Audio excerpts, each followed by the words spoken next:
আলাইকুম। আজকে আমি আলু দিয়ে ফুলকপি ভাজি করব। আজকে আমি ফুলকপি দিয়ে আলু দিয়ে ভাজি করব। দিয়ে দিচ্ছি শুকনো মরিচ, দিয়ে দিলাম পেঁয়াজ, এখন দিয়ে দিচ্ছি কাঁচামরিচ,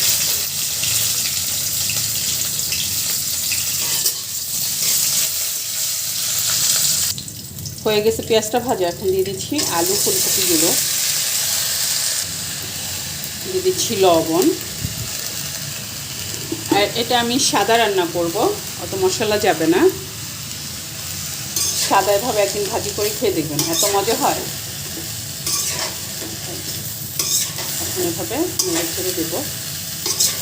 আর আপনি চাইলে একটু হলুদ অ্যাড করতে পারেন, সেটা আপনার পছন্দ, কিন্তু আমি ভাজিতে সাদাই করি ভাজি।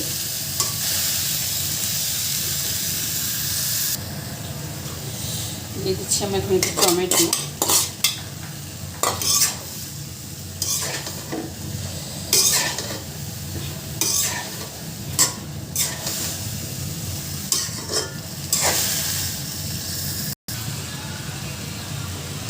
আমার ভাজি হয়ে গেছে।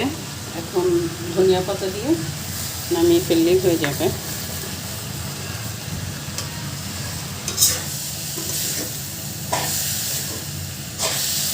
এভাবে করে রান্না করবেন, একেবারে মশলা দিবেনই না। পেঁয়াজ, মরিচ, লবণ, ব্যাস, ধনিয়া পাতা। এত খাবারের টেস্টটা ভাল লাগে, আপনি না খেলে বুঝবেন না। আর কিচ্ছু দেওয়া দরকার নেই, এভাবে হলুদ টলুদ কিচ্ছু লাগে না।